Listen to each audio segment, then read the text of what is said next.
এটি একটি নিচু জমি। এখানে প্রায় সারা বছরই চাষবাস করা হয়, তবে বছরে ২-৩ মাস এখানে পানি থাকে।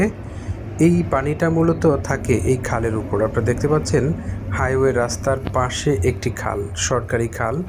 এই খালের উপরে ২-৩ মাস পানি থাকে এখান দিয়ে, তবে এখান দিয়ে কোনো নৌকা চলাচল করে না। আপনারা দেখতে পাচ্ছেন একটি রাস্তা তৈরি করা হয়েছিল বালু আনা নেওয়া করার জন্য, কিন্তু পানি চলাচলে যাতে বিঘ্ন না হয় এই জন্য রাস্তাটি কেটে ফেলা হয়েছে। ২০২৩ সালে এই নিচু জমিটাকে পাড় বাঁধা হয়েছিল এবং এর চারপাশে ২০২৪ সালে গাছ রোপণ করা হয়েছে। এই গাছগুলোর বয়স অলমোস্ট ২-২.৫ বছর হয়েছে। এর মধ্যে এতটুকু বৃদ্ধি হয়েছে এবং ২০২৫ সালে এসে ২৫ সালে কিন্তু এই জায়গাটিকে ভরাট করা হয়েছে।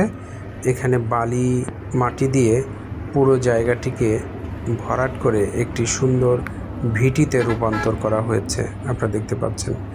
এবং এর চারপাশে ফাঁকা থাকার কারণে আশেপাশের মানুষগুলো চারপাশ থেকে এখানে ওঠানামা করেছে এবং যে কারণে অনেকগুলো গাছও নষ্ট করে ফেলেছে এবং ওঠানামার কারণে চারপাশে মাটিও নষ্ট করেছে। এই জন্য ২০২৫ সালে সর্বপ্রথম এটিকে বেড়া দেওয়ার ব্যবস্থা করা হয়। আপনারা দেখতে পাচ্ছেন জিআই তার দিয়ে এর চারপাশই বেড়া দেওয়া হয়েছে। এটি ২০২৫ সালের এই বেড়াটি দেওয়া হলো। বেড়া দেওয়ার কারণে এখন আর আশেপাশ থেকে কোনো গরু ছাগল এই ভিটিতে উঠতে পারবে না এবং গাছের খুব একটা ক্ষতি হবে না আশা করছি।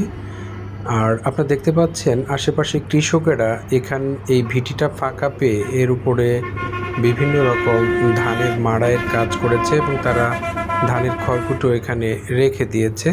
ধানের খড়কুটো রাখা বা মাড়াই কাজ করাতে প্রবলেম নয়, কিন্তু আমার গাছের ক্ষতি হয়ে গেলে আমি সেটা অ্যালাউ করব না। যে কারণে ২০২৫ সালে সর্বপ্রথম আমার এই জায়গাটির চারপাশে আমি বেড়া দিচ্ছিলাম। এটি সেই সময়কার একটি ভিডিও আপনারা দেখতে পাচ্ছেন। এই সময়ে এর চারপাশে বেড়ার কাজ